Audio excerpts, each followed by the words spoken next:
Hey, what is up guys? Javelin here, and today we are back in my redstone testing world because we are going to be doing a little bit of redstone stuff, but mostly it's exploding stuff because it's really awesome, and it is this wonderful cannon that I've had for about a year now. I've made this design a long time ago, and today we're going to teach you how to make it a little bit better.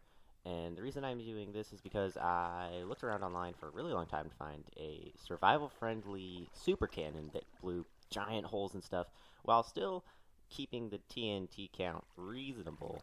And, well, I couldn't find one. The most powerful one that I found was one that had just 3 dispensers that were under it, and then there was another 3 dispensers sort of up and then forward a little bit on top of it, and then you had a super clock going on the back that then just made a bunch of TNT come out. But as far as I remember, that came out to a total of 3,456 TNT. At full capacity, that is how much TNT it would have taken to power that cannon the whole time. And that's a lot for somebody in survival mode. Think about that. How many creepers would you have to kill? You get 1 to 2 gunpowder for every single creeper that you kill, and you have to use 5 in the actual TNT recipe, along with 4 sand that you're going to have to dig up somewhere. That's a lot.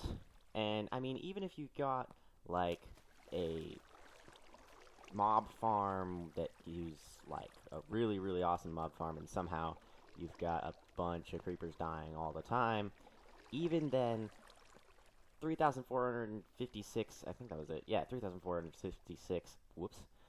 3,456 TNT is a lot of TNT, and the one that we're making today, it's your choice of however many TNT you want to propel it. I'd suggest maybe 7, possibly 8, and then 40. Only 40 TNT are going to be coming out of this. So you are going to want a form of a mob farm to harvest all that gunpowder from, but 40 TNT per shot is far more reasonable than the other things that I found online. While those are really awesome, and I will be doing a tutorial later on a command block cannon that lights stuff on fire and blows it up and is really awesome, those ones are just a little bit unreasonable. So this is about, I think this is about as high as you can go where destruction while keeping it reasonable for survival mode. So, to start off, this is the product. This is the final version, the Ion Cannon S, as I like to call it, for Slim, because it's smaller than the other versions that I made down here. That's 1, 2, 3, 4 prototypes to get there. And we started off with the Cannon T, the T Cannon, and I mean, you can see why it's named that. It's got a T. And, well, this one's pretty cool, actually. I like it. It's sort of double directions. And it destroys my other redstone creations, but who cares about that? It shoots them out like this. And originally I was going to find, like, a TNT cannon that would be like a shotgun. But then I discovered that that kind of sucked. Anyways, this is another shotgun design that I like to call the Ion Cannon I, once again. Kind of obvious why it's called that. It looks kind of like an I, a lowercase I. And this one's pretty great, actually. I like this one, and it's where the first time I implemented the 5-hit explosion system, but it's sort of widespread. I achieved the shotgun capacity with this cannon. This cannon was the shotgun cannon, and it was great. I loved it, and I stuck around here for quite a while, actually, but then I thought to myself, well, I mean, you're not really going to hit anything. Like, if you're trying to raid a base or something, only, like, 4 TNT, maybe, are going to hit it. Not all of the payload. Most of the payload is probably going to go off to the sides and destroy some landscape. It's a great power statement, but it's just not really what I was looking for, sheer destruction. So the next cannon is the Ion Cannon O, and this design was great. It would drop a bunch of TNT all the way down into one spot on the cannon where it was then fired off, and a big explosion would happen. This one also had the repeating circuit, but it had a problem. It really liked to blow itself up, which is a problem indeed. So what would happen was one of the TNTs would come down here, not quite make it all the way down, all the way out of the chamber up here, get blown up by the propellant back up here, then fall back down, and then blow up right about here. And that was, well, I didn't like that very much, so I finally made the Ion Cannon S. And this one is exactly what I was looking for. It put a bunch of TNT right here, threw it off, and it blew up in 5 different increments. And every single explosion that you hear, there are 8 TNT going off. So 8 TNT 5 times. Everything in the vicinity is gonna die. That's because every single explosion has the pain power, like, does the same amount of hearts as being hit by 8 TNT. And then the consecutive explosions make it so that the single TNT that you, well, there's going to be 2. There are 2 little TNTs that fly out, and then it blows up and propels the other TNTs out around it to create a bigger destruction radius, if you will. And so let's just demonstrate that. This is the Ion Cannon S. And that is a lot of destructive power that I very proudly have packed into this. I made a bigger version, but for some reason the destruction radius is actually smaller. I get the feeling it's because of just the power from all of these gets sort of compacted, and then the other TNT blowing up around it push it back into a smaller radius, which doesn't work out as well. So this is what we're going to be teaching you how to build today. So let's go into a different world and show you that. Alrighty, we're back, and I have built this cannon in the other world already and fired it a couple times because I know that over there in that void world you can't really see the amount of destruction that this is going to create. And this is it fired twice. I fired it twice, and the first one destroyed everything except for these 2 big pockets, because what happened was it destroyed all of this around here, and then there was sort of a little hill of stone there and another hill here, and then the lower TNT that you saw from the example last time in the firing went and came and landed here and then blew itself down into the earth, and then the upper TNT came, landed here, and blew itself down into the earth. So on a base, if you hit a wall, the wall segment is going to be gone. So that works out very well, and then you can continue to fire into the base to maybe dig down, make some big holes. If you're really just going to destroy the base and you don't want what's in it, you just want to get back at somebody, great idea. Just fire lots of times. But if you want to get in, I'd suggest maybe keeping that down to 1. Yeah, one time is a good limit for just destroying a wall. Unless, of course, they've got a really thick wall or something like that, then you can fire away. So let's get on with the tutorial. We're going to aim the cannon at the mountainside, just like that one. And I'm just going to go ahead and raise it up off of the ground a bit so that you guys can get that. And I will build a platform. Be right back in a second. Alrighty, I decided not to do the cute little decorative stilts this time because, well, they were taking too long.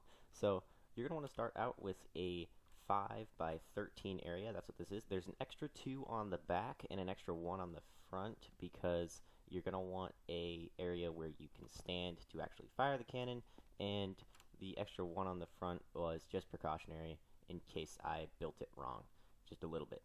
So you want to start with 3 laid out like this, and then go forward 2, 3, 4, 5, 6, 7, 8, 9 blocks, and then bring that out on the other side as well. Go ahead and place a water bucket down there. It should go all the way to the end, and this is where our dispensers for the head of the cannon are going to be going, and that's kind of what I call it. It's just the area where all of the propellant TNT, not propellant TNT, detonation, payload, projectile, whatever kind of TNT you want to call it, that TNT is going to be deposited. And so then, why does it have to rain so much? One sec. Okay, we're back. Sorry, I have not installed my Eternal Day, Eternal Wonderful Weather machine on this world yet, so it might go to nighttime, and if it does, I apologize, but we want to teach you how to build this cannon, and I didn't exactly have time to build that today. Anyways, so you're going to want to place dispensers like that, all facing in here, like into this central area. Otherwise, you're going to get TNT falling out and in the wrong place, so yeah, do that right. Otherwise, it's not going to end well. Anyways, you're going to put a block there, and then as many dispensers as you want down the sides of this. Now, I covered both of the sides of that one, and I actually only used one of the sides, so this time I'm only going to do one of the sides with dispensers. And the blocks that you're using for this don't have to be iron blocks, they can just be any solid block, but I like using iron because it looks good. So, yeah. Anyways, place your dispensers down, and then come back here, and you should already have a button placed. If you did it with the 3 blocks and then you put a button on it, but if you don't, go ahead and place one down. And then down here, you're going to want to take a redstone line and bring it all the way down these by holding shift and then right-clicking on the dispensers. That will make it so that you don't go into the dispenser's inventory. So then you can come off this way and then bring your block off 2 away from the original frame and then build it all the way down over to the head of the cannon. And then go ahead and bring the redstone all the way down as well. Now, I'm pretty sure, yeah, I started the repeaters right here. 1, 2, 3, 4, 5, and then you're going to want to put down a redstone comparator. We will then set it into subtract mode, and then we will build 2 blocks. Oops, sorry, fell off there. And then put my mouse out of my capture zone. Yay! Anyways, you're going to build 2 blocks off on this side, one right next to the comparator to the right of it, or to the left of it, but no, to the right of it. You're going to want to build one off to the right of the comparator and then one in front of that. Then you're going to place redstone like that. That makes it so that if this comparator is powered, it will begin making a clock, and that clock will actually go off 5 times for the length of a stone button, not a wooden button. For a wooden button, however, you can extend that length. I'm not certain if it will add another pulse of energy to this or not. I'm pretty sure it won't, but you can go ahead and try. Oops, I forgot something in my inventory here. You're going to want some half slabs. Go ahead and go ahead and place a half slab on upside down on the back of this dispenser, and then put redstone on top of that. Then bring the redstone over the top of this like so, and then bring redstone down from this and over this way as well. Then take another half slab, put it upside down on the back of this dispenser, and then a half slab upside down here, and then a half slab upside down on the top of this dispenser. Then we will take our redstone, put it on top of all of those half slabs, and that should be it. That should be all of your dispensers powered. But let me check real quick so that I make sure that I've got it right. Yep, that's perfect. So every single one of these dispensers is powered now. The trick with these half slabs is this current cannot actually go down the half slabs, which is why we have to bring it all the way around here and then stack it up. This is a improved version of the previous Ion Cannon S, where sometimes there would be misfires on dispensers. This one will not have any misfires on any of the dispensers unless there are no TNT in them. So that is actually all of it done. That's the whole thing all done, except you're going to want to set all of these repeaters to 4 ticks.